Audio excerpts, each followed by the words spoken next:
दुनिया का सबसे पुराना मुल्क कौन सा है?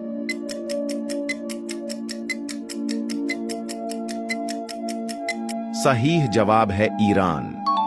दुनिया का सबसे बड़ा मुल्क रकबे के लिहाज से कौन सा है?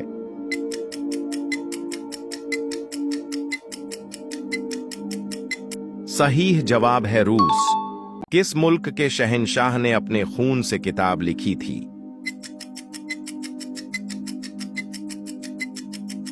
सही जवाब है जापान के। दुनिया में सबसे ज्यादा खैरात देने वाला मुल्क कौन सा है?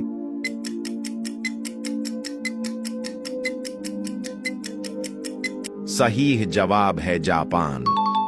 वह कौन सा मुल्क है जहां दिन और रात एक दिन में नहीं आते बल्कि महीनों रहते हैं?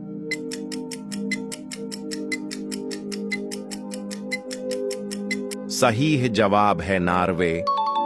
वह कौन सा मुल्क है जिसमें कोई सांप नहीं पाया जाता?